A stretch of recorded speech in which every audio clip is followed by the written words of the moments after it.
Dear student, you are most welcome to our educational channel mechanical Pandit. और मैं आपके प्यारे पांडे सर। आज मैकेनिकल वाइब्रेशन के अंदर आज मैकेनिकल वाइब्रेशन में एक बहुत ही इम्पोर्टेंट टॉपिक, और इम्पोर्टेंट टॉपिक कहें तो जो है थोड़ा सा ये होगा। बेसिकली जब मैकेनिकल वाइब्रेशन में जब हमने पढ़ाना शुरू किया था तो मैंने बताया था कि इसमें लगभग 300 प्लस वीडियो हमारा बनेगा, और अभी तक लगभग 200 वीडियो हम लोग बना चुके हैं। और आज जो है multi degree of freedom system के ऊपर हमने जितने भी वीडियो बनाए हैं, जो कि लेक्चर नंबर 73 से स्टार्ट होकर के ये लेक्चर नंबर 90 तक, आज का जो लेक्चर होगा वह होगा 90 नंबर।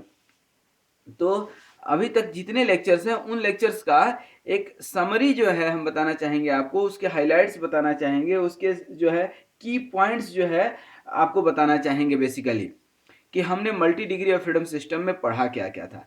अब देखिए, थोड़ा सा जो है शॉर्ट में हम जाएं तो फिर से थोड़ा सा याद दिला दें कि वाइब्रेशन को 3 कैटेगरी में हमने बांटा था, ठीक है ना। और इसके पहले भी थोड़ा सा याद दिलाएं हम तो वाइब्रेशन में सबसे पहले जो हमने बांटा था आपको, सबसे पहला ही टॉपिक 73 जो लेक्चर नंबर था, introduction to multi degree of freedom system पढ़ाए थे। उसमें हमने आपको बताया था कि वाइब्रेशन ये जो है लगभग आधा घंटा का वीडियो रहेगा। बहुत इत्मीनान के साथ, बहुत शांतिपूर्वक आप देखेंगे तो लगभग 20 से 25 जो लेक्चर्स हैं हमारे, और साथ में जो इसके ऊपर हमने न्यूमेरिकल्स किए हैं, उनका एक आपको जो है समरी मिल जाएगा। उनका एक जो है ऊपर ऊपर जो भी बेसिक चीज़ें हैं वो आपको मिल जाएंगे।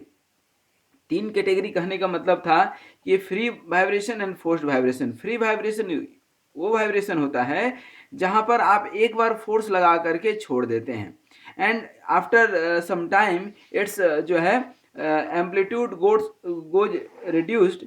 जैसे ये गया और धीरे धीरे एम्पलीट्यूड कम हो जाएगा और ख़त्म हो जाएगा, वाइब्रेशन खत्म हो जाएगा। जैसे साइकिल की घंटी जरूर चलाए होंगे आप, तो साइकिल की घंटी एक बार आप दबा कर छोड़ देते हैं तो थोड़ी देर के बाद वो खत्म हो जाता है। लेकिन आप वही जो है किसी के घर गए हैं और जो है बेल आप दबा दिए हैं, तो बेल जब तक आप दबाए रहेंगे तब तक वो ट्रिंग ट्रिंग करके बजते रहेगा। That is the forced vibration. तो कंटिन्यूअस फोर्स लगाते हैं तो फोर्स्ड वाइब्रेशन, और सिंगल टाइम फोर्स लगा करके छोड़ देते हैं and let the amplitude gets reduced. Amplitude धीरे धीरे कम होने लगता है तो फ्री वाइब्रेशन हो जाता है। उसके बाद हमने बताया था कि वाइब्रेशन में 3 इंपॉर्टेंट एलिमेंट्स होते हैं, स्प्रिंग, डैम्पर और मास। ये तीनों से मिलकर के हमारा जो है वाइब्रेटिंग सिस्टम बनता है। अब यदि आपके पास ये डैम्पर हो भी सकता है, नहीं भी हो सकता है। Damper is not the necessary component. Necessary component is the stiffness. अब यहाँ स्प्रिंग कहने का मतलब नहीं कि स्प्रिंग होगा, साफ्ट भी हो सकता है। जिस भी एलिमेंट के अंदर इलास्टिसिटी रहेगा उसको आप एज ए स्प्रिंग ट्रीट कर सकते हैं, ठीक है। अब यहाँ पर डैम्पर रह भी सकता है, नहीं भी रह सकता है। यदि डैम्पर रहेगा तो डैम्प्ड वाइब्रेशन कहलाएगा, और डैम्पर नहीं रहेगा, इसको हटा दें तो यही क्या कहलाएगा, अनडैम्प्ड वाइब्रेशन, ठीक है। उसके बाद हमने बताया था single degree of freedom and multi degree of freedom. अब डिग्री ऑफ फ्रीडम होता है basically it is the coordinate system required to define the motion of a mass, ठीक है ना। किसी भी जो है मास को जो है इक्वेशन जब डेवलप करते हैं, मास का मोशन इक्वेशन, तो कितने नंबर ऑफ इक्वेशन है, कितने तरीके से उसको डिफाइन कर सकते हैं। तो ये तो बहुत जो है डिटेल में बताए थे, लेकिन शॉर्ट में हम सिर्फ ये बता दें आपको कि यदि सिंगल मास है तो single degree of freedom, multi mass है, 2 या 2 से ज़्यादा मास है तो मल्टी डिग्री ऑफ फ्रीडम हो जाएगा। सिंपल सा तरीका। अब ये मास, डैम्पर और स्प्रिंग से हमने इक्वेशन डेवलप किया था। तो मास और स्प्रिंग को स्प्रिंग स्टिफनेस से डिफाइन करते हैं, और ये डैम्पर मास एक्सेलरेशन से अटैच्ड होता है, स्प्रिंग डिस्प्लेसमेंट से, और डैम्पर वेलोसिटी से।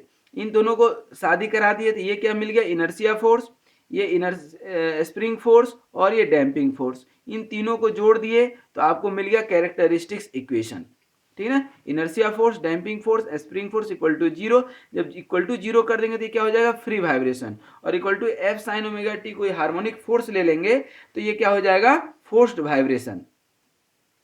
दूसरी चीज, कि यदि यहाँ पर डैम्पर यूज करेंगे तो ये डैम्प्ड वाइब्रेशन, डैम्पर हटा लेंगे तो अनडैम्प्ड वाइब्रेशन हो जाएगा। तो ये सारी चीज़ें हम लोग पढ़ चुके हैं, परम्यूटेशन कॉम्बिनेशन इनका देख चुके हैं। तो अब बात आती है इक्वेशंस की और मल्टी डिग्री ऑफ फ्रीडम की। तो जब मल्टी डिग्री ऑफ फ्रीडम की बात करते हैं तो मल्टी डिग्री ऑफ फ्रीडम में जब इक्वेशन की बात करेंगे तो इक्वेशन में हमने आपको बताया था कि ये स्प्रिंग हो गया, मास हो गया, ये भी मास, या नंबर ऑफ मास कितने हैं, 3 है, ठीक है, देयर आर 3 मास। इनके इक्वेशन कैसे डेवलप करते हैं आप देख सकते हैं यहाँ पर m3, पहले m3 का, तो m3 x3, इसका displacement x3 double dot plus k3 x3, उसी तरह से m2 x2 डबल डॉट, दूसरे वाले के लिए m2 x2 double dot plus k2 x2 minus, ये देखिए यहाँ पर m2 x2 डबल डॉट, और ये दोनों साइड है, इस साइड भी है और इस साइड भी है।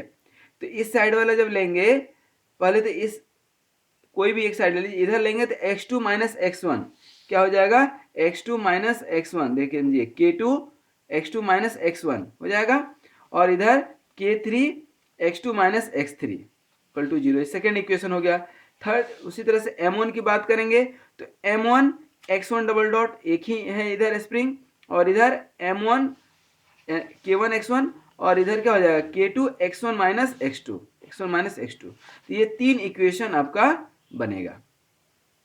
यहाँ पर बताने का मतलब ये था कि जितना नंबर ऑफ मास होगा दोस्तों, जितना नंबर ऑफ मास होगा, ध्यान दीजिए, नंबर ऑफ मास यदि 3 है तो 3 इक्वेशन बनेगा, 4 है तो 4 इक्वेशन बनेगा, ठीक है, 4 है तो 4 इक्वेशन बनेगा, 3 है तो 3 इक्वेशन बनेगा। लेकिन आप कैसे डिसाइड करेंगे कितना इक्वेशन बनेगा, ठीक है, नंबर ऑफ मास को देख करके, नंबर ऑफ मास आप देखेंगे कि यहाँ ज़्यादा है तो ज़्यादा इक्वेशन बनेंगे। कहने का मतलब कि नंबर ऑफ मास यदि 5 है तो 5 डिग्री ऑफ फ्रीडम होगा, 5 इक्वेशन ऑफ मोशन बनेगा। यहाँ नंबर ऑफ मास जैसे देखिए 1 2 3 4, तो नंबर ऑफ मास कितने हो गए 4, तो डिग्री ऑफ फ्रीडम कितना होगा 4, इक्वेशन ऑफ मोशन कितना होगा 4, और नेचुरल फ्रीक्वेंसी भी कितना होगा 4, मोड शेप भी होगा 4। दैट मीन्स कि number of mass is the deciding factor in multi degree of freedom system, ठीक है। तो ये आपने देखा मल्टी डिग्री ऑफ फ्रीडम में किस तरह से इक्वेशन बनाते हैं, और इसमें मल्टी डिग्री ऑफ फ्रीडम में जो है कुल मिलाकर के जब आपके नंबर ऑफ मास ज़्यादा होंगे, ठीक है ना, जैसे ये एक मास हो गया, ठीक है ना, फिर दूसरा मास हो गया, फिर तीसरा मास हो गया, इस तरह से नंबर ऑफ मास जो है क्या हो जाएंगे, बहुत सारे होते जाएंगे, m3 और m4 इस तरह से होते जाएंगे नंबर ऑफ मास। तो ये जितने भी इक्वेशन बनेंगे इनको अपने को सॉल्व करना है, किस लिए, to find the natural frequency, और जितने नंबर ऑफ मास होंगे उतने ही फ्रीक्वेंसी निकल करके आएंगी, ठीक है ना, और जितने फ्रीक्वेंसी निकल करके आएंगी वो किससे निकल करके आएंगे, इक्वेशन से। इक्वेशन सॉल्व कैसे करेंगे, तो कुल मिलाकर के इक्वेशन सॉल्व करने के ही कई सारे अप्रोक्सीमेट मेथड है multi degree of freedom system में। लगभग ये 15 से 20 मेथड है जो अभी हम आधे घंटे की वीडियो में देखेंगे। सबसे पहला मेथड है influence coefficient, generalised coordinate system, matrix method, matrix iteration method, orthogonality principle, Dunkerley method, Rayleigh method, Holzer method, Stodola method, उसके बाद torsional vibration for single rotors, torsional vibration for double rotor, triple rotor, gear, branched gear system, relay ridge method, Hamilton principle, these are the approximate method to find out the frequency of a multi degree of freedom system। तो ये आपका था इसका। अब देखिए दूसरा हम देखें, ध्यान दें कि कॉन्सेप्ट ऑफ इन्फ्लुएंस कोफिशिएंट हम पढ़े थे नेक्स्ट लेक्चर में, लेक्चर नंबर 74 में। इन्फ्लुएंस कोफिशिएंट क्या होता है कि एक के ऊपर फोर्स लगाए तो उसका इम्पैक्ट दूसरे के ऊपर कितना आया। जैसे मान लीजिए कि यहाँ पर जो है आप डिस्प्लेसमेंट देखते हैं, तो यहाँ जो डिस्प्लेसमेंट देखेंगे तो यहाँ जो फोर्स लगेगा तो इसका डिस्प्लेसमेंट तो होगा, लेकिन यहाँ जो फोर्स लगाएंगे क्या इसका भी इम्पैक्ट इसके ऊपर आएगा क्या? आप बोलेंगे जी सर बिल्कुल आएगा। यदि नहीं समझ में आ रहा हो तो ऐसे समझ लीजिए कि इस पे आप फोर्स F1 इक्वल टू मान लीजिए 0 कर दिए, लेकिन F2 लगा रहे हैं। F2 से क्या F1 में इस पे M1 पे डिस्प्लेसमेंट होगा या नहीं होगा ना? यदि यहाँ डिस्प्लेसमेंट होगा यदि यहाँ पर डिस्प्लेसमेंट होगा, इसका मतलब कि इसका इम्पैक्ट इसके ऊपर आ रहा है, तो इसका भी इम्पैक्ट इसके ऊपर आएगा, इसका इम्पैक्ट इसके ऊपर आएगा, इसका इम्पैक्ट इसके ऊपर आएगा, आएगा कि नहीं एक दूसरे के ऊपर। तो यहाँ पर कुल मिलाकर के ये जो है हमने बताया था ए आई जे या ए जे आई इक्वल टू ए आई जे, मतलब यहाँ पर deflection at point J due to force acting at I, या force displacement at I due to force acting at J. ठीक है, तो ये सारी चीजें हमने कहाँ बताए थे, इन्फ्लुएंस कोफिशिएंट में। इन्फ्लुएंस कोफिशिएंट में जो है हमने इन्फ्लुएंस कोफिशिएंट निकाला था, बहुत अच्छे तरीके से निकाले थे। ये पूरा क्वेश्चन सॉल्व कर करके एक मैट्रिक्स आया था a into K equal to I, I मतलब आइडेंटिटी मैट्रिक्स, दैट मीन्स कि influence coefficient is equal to 1/k। K क्या है आपका, स्प्रिंग की स्टिफनेस, स्प्रिंग की स्टिफनेस। तो ये कुल मिलाकर के मेन इक्वेशन आया था। ठीक है, अब यहाँ पर सिर्फ आपका लीनियर सिस्टम में नहीं, यहाँ पर ट्रांसवर्स सिस्टम में भी यहाँ का जो डिस्प्लेसमेंट होगा इसके ऊपर इस फोर्स का इफेक्ट आएगा, इसका भी इफेक्ट आएगा। यहाँ जो डिस्प्लेसमेंट हो रहा है, डिफ्लेक्शन हो रहा है, वहाँ पर इसका भी इफेक्ट आएगा, इसका भी इफेक्ट आएगा, दोनों का इफेक्ट आएगा। ठीक है, अब ये सारे इक्वेशन सॉल्व कर करके हमने आपको दिखाए थे। ये matrix equation x equal to A F, और f का वैल्यू भी कुछ निकल करके आया था, देखिए यहाँ पर f इक्वल टू के एक्स। ये सारे लेक्चर्स आप यदि देखे होंगे तो आपके दिमाग में तुरंत आ रहा होगा। इसी को हम लोग बोलते हैं फ्लेक्सिबिलिटी इन्फ्लुएंस कोफिशिएंट या फ्लेक्सिबिलिटी मैट्रिक्स। ठीक है, और ये ए के इक्वल टू आई और ये ए इक्वल टू 1/, तो ये इन्फ्लुएंस कोफिशिएंट का कॉन्सेप्ट था। इसी कॉन्सेप्ट के आधार पर हमने एक न्यूमेरिकल भी किए थे, कैसे हम इन्फ्लुएंस कोफिशिएंट निकालते हैं। तो ये न्यूमेरिकल आप जा करके देख सकते हैं, 74 में ही क्वेश्चन नंबर 1 है। यहाँ पर F1 को पहले 1 मान लेंगे, F2 F3 को इग्नोर कर देंगे, फिर F2 को जब 1 मानेंगे तो F1 और F3 को इग्नोर कर देंगे। इस तरह से ये सभी का A11, A12, A21 ये सब जो है क्या है, इन्फ्लुएंस कोफिशिएंट है। A11 कहने का मतलब क्या है, A11 कहने का मतलब कि deflection at point 1 due to force acting at 1। A12 कहने का मतलब क्या है कि डिस्प्लेसमेंट एट 1 या deflection at point 1 due to force acting at point 2।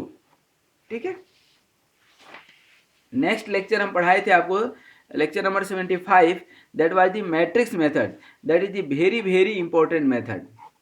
ये सबसे इजीएस्ट मेथड है, सबसे सरल मेथड है, और ये वो मेथड है जो बचपन से आप कहीं ना कहीं पढ़ते आ रहे हैं। ठीक है, तो इसमें नंबर ऑफ मास हमने 3 लिया था, तो 3 इक्वेशन डेवलप कर दिए। अब अभी भी आप देखेंगे कि जितने भी हम लेक्चर्स आपको पढ़ाए हैं सभी में इक्वेशन डेवलप करना आपको बताए हैं। इक्वेशन डेवलप करना बहुत ज़रूरी है, इक्वेशन डेवलप करना बहुत ज़रूरी है। ठीक है, तो यहाँ पर आप ध्यान दीजिए, इक्वेशन डेवलप किए, फिर इस इक्वेशन से सिमिलरली रीअरेंज कर दिए, और यहाँ पर मैट्रिक्स फॉर्म में इसको चेंज कर दिए। मैट्रिक्स फॉर्म में देखिए, ये मास मैट्रिक्स M1 x2 का 0 हो गया, ध्यान दे रहे हैं, x1 ले लिए पहले, x2 इस इक्वेशन में 0 है, x3 0 है, 0 0, और यहाँ पर ये आपका स्टिफनेस मैट्रिक्स। तो यहाँ पर देखिए M मास मैट्रिक्स और ये stiffness matrix, mass matrix and stiffness matrix. इसको हमने जो है मास मैट्रिक्स और स्टिफनेस मैट्रिक्स को सॉल्व किए थे। सॉल्व करने का तरीका क्या है आप देख सकते हैं। सॉल्व करने का तरीका mx kx, m को कॉमन ले लिए तो m इनवर्स यहाँ पे आ गया kx, ये dynamic matrix m inverse k, और c क्या है आपका डायनामिक मैट्रिक्स, इसको हमने c मान लिया है। Dynamic matrix is inverse of m into k, inverse of m into k, that is called dynamic matrix. और ये इनवर्स ऑफ m को क्या बोलते हैं, adjoint of m upon mod of m। Inverse of m equal to adjoint of m upon mod of m। अब matrix method से आप m भी निकालना जानते हैं और एडजॉइंट m भी निकालना जानते हैं। ठीक है, और इसको सॉल्व करके फिर हमने यहाँ पर लेमडा जो है मान लिए थे ओमेगा स्क्वायर को, और फिर इक्वेशन हमने डेवलप किया था और वह इक्वेशन निकल करके आया था कितना, ये देखिए lambda I minus C, lambda I minus C equal to 0, ठीक है ना। तो ये लेमडा आई माइनस सी को जो है आप सॉल्व कर देंगे तो लेमडा का 3 वैल्यू, ये चूंकि 3 है आपके पास, 3 इक्वेशन 3 मास लिए थे, 3 मास, तो यहाँ पर 3 वैल्यू लेमडा का निकलेगा और लेमडा इक्वल टू क्या, ओमेगा 1 स्क्वायर है। देखिए यहाँ पर जैसे एक वैल्यू निकाले हैं, ये देखिए यहाँ पर यही इक्वेशन को सॉल्व किए हैं आप, लेमडा आई माइनस सी को, तो ये वैल्यू निकल करके आया है आपका, ठीक है। तो ये लेमडा का वैल्यू निकल करके आ गया, ठीक है। देखिए यहाँ पर आ गया कि नहीं, तो ये जो वैल्यू निकल करके आया है basically lambda equal to omega square, तो ये लेमडा का जो वैल्यू निकल करके आया ओमेगा, तो लेमडा 1 लेमडा 2 लेमडा 3 3 आएगा, उसी से आप ओमेगा 1 ओमेगा 2 ओमेगा 3 तीन वैल्यू निकाल लेंगे, ठीक है ना। तो these are the methods to find out the natural frequency of the system, ठीक है। तो ये हमारा था मैट्रिक्स मेथड। मैट्रिक्स मेथड से ही मिलता जुलता एक मेथड था हमारा मैट्रिक्स इटरेशन मेथड। कौन सा मेथड था, matrix iteration method. Matrix iteration method में आप ध्यान दीजिए, यहाँ पर आपके सामने है, सिमिलर जो है कॉन्सेप्ट लेकर के चले हैं, सिर्फ मैट्रिक्स इटरेशन मेथड में इन्फ्लुएंस कोफिशिएंट का भी कॉन्सेप्ट यहाँ लग जाता है। आप देख सकते हैं इन्फ्लुएंस कोफिशिएंट का कॉन्सेप्ट यहाँ पर लगा हुआ है। सिमिलर इक्वेशन डेवलप करेंगे x1 x2 x3 और यहाँ पर इन्फ्लुएंस कोफिशिएंट निकालेंगे पहले, उसके बाद हम जो है निकालते हैं क्या, ये देखिए यहाँ पर आपको यही जो इक्वेशन है x1 x2 x3 इसका मैट्रिक्स में हमने कन्वर्ट कर लिया, और मैट्रिक्स में कन्वर्ट करने के बाद ये फर्स्ट इटरेशन निकाले, फर्स्ट इटरेशन निकालने के बाद ये जो है सेकेंड थर्ड इटरेशन, ये सेकेंड इटरेशन निकाले। ये इटरेशन प्रोसेस आप कहाँ पढ़े होंगे, मैथ में पढ़े होंगे, ठीक है ना। इस तरह से थर्ड इटरेशन निकाल करके आप नेचुरल फ्रीक्वेंसी निकाल सकते हैं। फिर एक कॉन्सेप्ट पढ़ाए थे आपको, ऑर्थोगोनैलिटी प्रिंसिपल।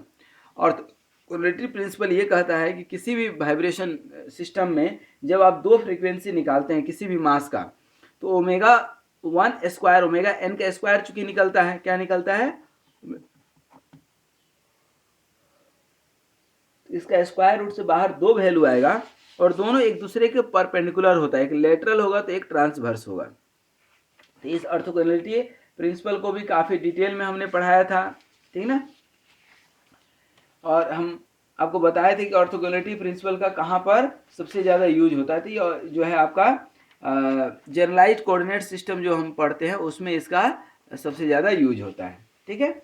उसके बाद जो है एक मैट्रिक्स इटरेशन मेथड से ही मिलता जुलता मेथड था eigen values and eigen vector. अभी जो हम आपको बता रहे थे डायनामिक मैट्रिक्स, इसी डायनामिक मैट्रिक्स को सॉल्व करने का बहुत सारा तरीका है, जिसमें कि ये लेमडा को हम आइगन वैल्यूज बोलते हैं और जो ओमेगा का आएगा मोड से बनेगा उसको हम लोग बोलते हैं आइगन वेक्टर। क्या बोलते हैं, आइगन वेक्टर। तो ये भी बहुत इंपॉर्टेंट पॉइंट लेक्चर था, ठीक है ना, समझने वाली चीज़ थी। और इसका हमने आइगन वैल्यूज का वैल्यू भी निकाल करके आपको बताया था, देख सकते हैं आप।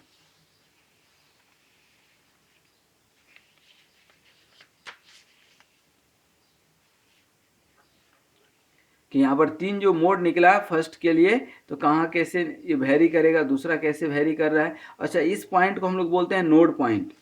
ध्यान रखिएगा कौन सा पॉइंट, नोड पॉइंट, जहाँ पर कि एम्पलीट्यूड जीरो हो जाता है। The value of frequency eight which the amplitude becomes zero is called basically is called node point, ठीक है।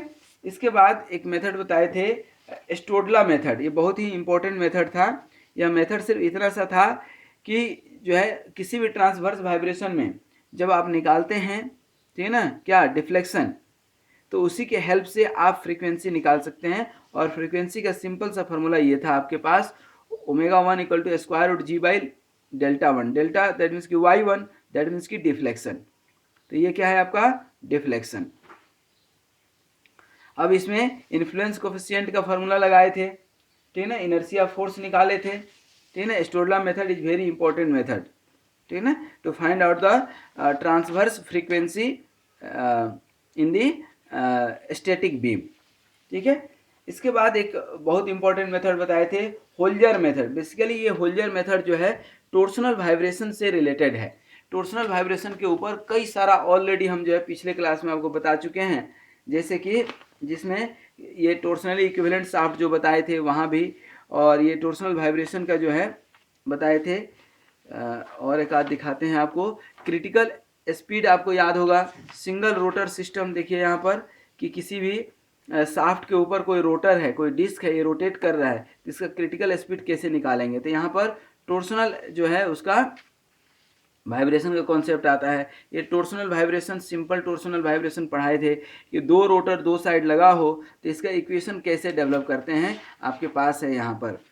ठीक है, ये इक्वेशन डेवलप करने का जिस तरह से लीनियर वाइब्रेशन में करते हैं उसी तरह से टोर्सनल वाइब्रेशन में भी करते हैं, और ये फ्रीक्वेंसी निकल करके आ गया था।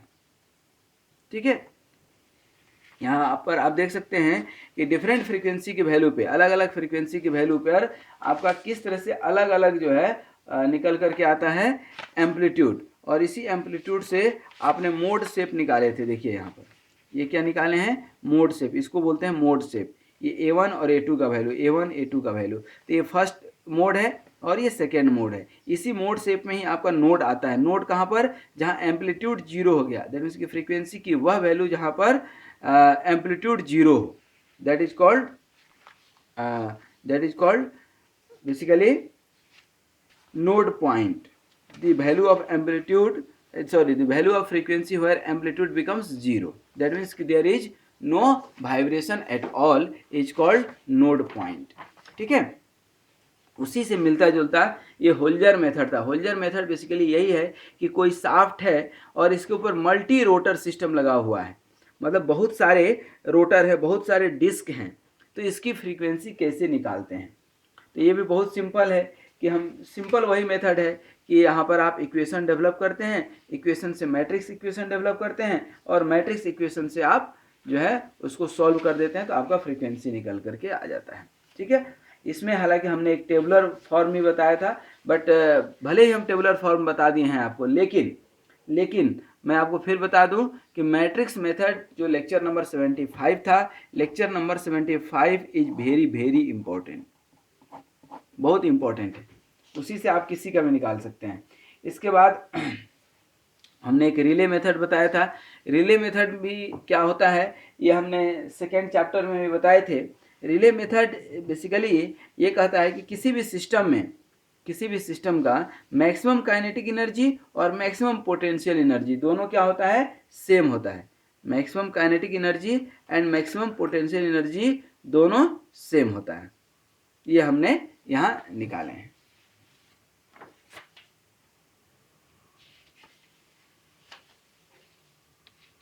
ये कैसे पोटेंशियल एनर्जी और कैसे काइनेटिक एनर्जी निकालेंगे, ये सारी चीज़ें हम जो है आपको डिस्कस किए थे। अब इसी से आगे बढ़ते हुए एक डंकरली मेथड जो है बताए थे। Dunkerley method is very easiest method, ठीक है ना।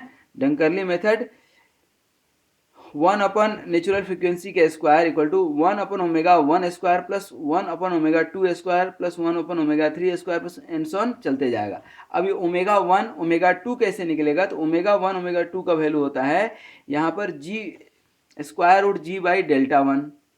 ओमेगा 2 निकालेंगे आप, यदि ओमेगा 2 निकालेंगे तो square root g by delta 2। अब होगा कि डेल्टा 1 और डेल्टा 2 कैसे निकालेंगे, तो दोस्तों डिफ्लेक्शन ऑफ बीम में स्ट्रेंथ ऑफ मटेरियल की जरूरत पड़ेगी। यहाँ पर वाइब्रेशन में आपको मैकेनिक्स की जरूरत पड़ेगी, मैथमेटिक्स की जरूरत पड़ेगी, स्ट्रेंथ ऑफ मटेरियल की जरूरत पड़ेगी, और मशीन डिजाइन की भी जरूरत पड़ेगी। ठीक है, तो ये हमने आपको निकाल करके बताया था डंकरली मेथड। तो ये डंकरली मेथड बहुत इंपॉर्टेंट है, इसको भी याद रखिएगा। Dunkerley method is basically used to find the equivalent natural frequency of the multi degree of freedom system. तो ये हमने पूरा डेराइव करके हमने बताए थे। इसके बाद जो है हमारा शुरू हुआ था टोर्सनल वाइब्रेशन, ठीक है ना। Torsional vibration of the two rotor system, ठीक है ना। ये टू रोटर सिस्टम में कैसे हम निकालते हैं नोड शेप, कैसे फ्रीक्वेंसी निकालते हैं, और इम्पोर्टेंट ये था कि नोड कहाँ पर बनेगा, ये एल ए और एल बी निकालना मेन काम था। तो ये एल ए और एल बी निकालना बताए थे। तो ये टू रोटर सिस्टम था। इसी तरह से थ्री रोटर सिस्टम में 3 केस लिए थे। केस क्या होगा कि एक रोटर, दूसरा रोटर, तीसरा रोटर, ये दोनों सेम डायरेक्शन में, ये अपोजिट डायरेक्शन में रोटेट हो रहा है, या ये दोनों सेम डायरेक्शन में, ये अपोजिट डायरेक्शन में रोटेट हो रहा है। ठीक ना, तो इस तरह से आप निकाल सकते हैं। ठीक ना, किस तरह से रोटर सिस्टम और इनका अलग अलग केस लेकर के अलग अलग जो है हम निकाले थे क्या, मोड शेप। ये सब क्या है, मोड शेप है। और ये हमने आपको मोड शेप के साथ ही ये नोड निकालना बताए थे। ठीक है ना, तो ये नोड जो हम निकालते हैं बेसिकली, ये जो नोड निकालते हैं, तो ये नोड जो है कहें तो किस पॉइंट पे होगा, मतलब वह फ्रीक्वेंसी की वैल्यू होगी बेसिकली जहां पर कि एम्पलीट्यूड हमारा जीरो होगा, जहां पर कि एम्पलीट्यूड हमारा जीरो होगा। ये सब हमने पूरी कहानी सॉल्व किया था, ठीक ना, लेक्चर नंबर 84 में। और बिना सॉल्व किए कुछ नहीं निकलना है। ठीक है, तो ये तो 3 रोटर सिस्टम था, ठीक ना, 2 रोटर सिस्टम था आपके पास। और इसके बाद मल्टी रोटर सिस्टम भी हमने बताया था कि मल्टी रोटर सिस्टम मतलब कि एक ही शाफ्ट के ऊपर बहुत सारे रोटर हैं, तो कैसे उसका हम फ्रीक्वेंसी निकालेंगे। ठीक है ना, यहाँ भी हमने वही बताया था कि matrix method is one of the easiest method. Matrix method is one of the easiest method.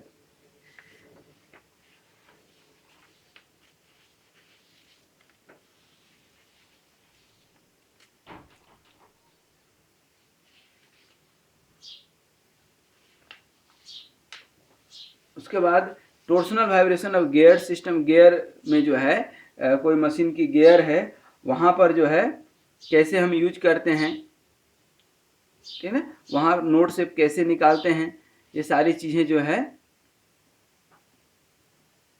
Upon use करते हैं। ठीक है,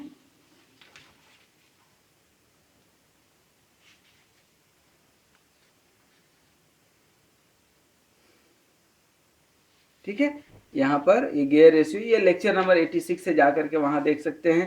ठीक है ना, ये तो मैं सिर्फ एक हिंट दे रहा हूँ, जो यदि आप पूरा लेक्चर देखे होंगे तो ये पूरा आपका एक तरह से रिवीजन हो गया। और जहाँ डाउट है वहाँ उस पर्टिकुलर लेक्चर के वीडियो में जा करके आप देख सकते हैं। फिर जो है ये ब्रांच्ड गियर सिस्टम, जहाँ कॉम्प्लिकेटेड गियर होते हैं, जैसे डिफरेंशियल गियर बॉक्स है, वहाँ पर वाइब्रेशन का डिजाइन कैसे करते हैं, how do we find the node, how do we find the natural frequency. ठीक है ना, अदरवाइज इतना ज़्यादा फ्रीक्वेंसी और इतना ज़्यादा वाइब्रेशन होगा कि सिस्टम ही हमारा क्रैश कर जाएगा। तो उसको अवॉइड करने के लिए और उससे बचने के लिए हम ये सारे सिस्टम्स यूज करते हैं। ठीक है, उसी तरह से ये रिले मेथड्स, रिले रीज मेथड्स। अब रिले मेथड में क्या होता है, जो अभी हम आपको बताए थे कि मैक्सिमम काइनेटिक एनर्जी और मैक्सिमम पोटेंशियल एनर्जी सेम होना चाहिए, तो वहाँ कुछ आइडियल कंडीशन मान करके चले थे। ठीक है ना, वहाँ आइडियल कंडीशन ले लिए थे, लेकिन आइडियल कंडीशन हर जगह जो है आइडियल नहीं होता है। इसलिए सारे फंक्शन को जब एक साथ लेकर के चलते हैं और तब जब पोटेंशियल एनर्जी और काइनेटिक एनर्जी निकालते हैं, तो उसी मेथड को जो है रिले रीज मेथड बोलते हैं। तो basically Rayleigh Ritz method is the extension of Rayleigh method. It is the extension of Rayleigh method. अब ये कैसे निकालते हैं, इसका भी बहुत टीडियस प्रोसेस था और इसके ऊपर कुछ न्यूमेरिकल भी किए हैं हम लोग, तो ये सब बताए थे। और लास्ट में हमने आपको बताया था हैमिल्टन प्रिंसिपल। कौन सा प्रिंसिपल, हैमिल्टन प्रिंसिपल। तो ये चूंकि बेसिकली डी एलम्बर्ट्स प्रिंसिपल पर ये काम करता है। कौन से प्रिंसिपल पे, डी एलम्बर्ट्स प्रिंसिपल पे। ठीक है, डी एलम्बर्ट्स प्रिंसिपल पे किस तरह से काइनेटिक एनर्जी और पोटेंशियल एनर्जी निकालते हैं। And difference of kinetic energy and potential energy is called Lagrangian function. It is the difference of kinetic energy and potential energy is called Lagrangian function.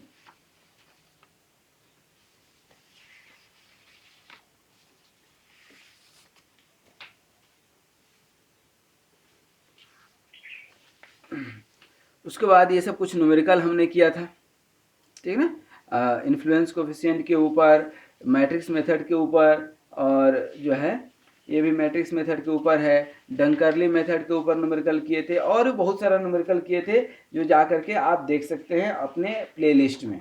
ठीक है ना। ये लेक्चर नंबर 90 से back जाएंगे तो 73 तक 71 तक जो है ये multi degree of freedom system के ऊपर हाईलाइट्स था। तो दोस्तों आज यहीं तक मैं जो है ऐसा समझता हूँ कि ये सारे कॉन्सेप्ट आप समझे होंगे multi degree of freedom system के, और ये जो है आपके university examination point of view से भी और comparative examination point of view से और सीखने के पॉइंट ऑफ व्यू से भी बहुत ही इंपॉर्टेंट है। अब multi degree of freedom system के बाद हमारा शुरू होगा कंटिन्यूअस सिस्टम, कंटिन्यूअस सिस्टम। तो इसके बाद जो लेक्चर्स आपको मिलेंगे that will be based on the continuous system. तो आज यहीं तक। Thank you very much for watching this video and keep watching the video from 73 to 90 for the multi degree of freedom system. Thank you very much.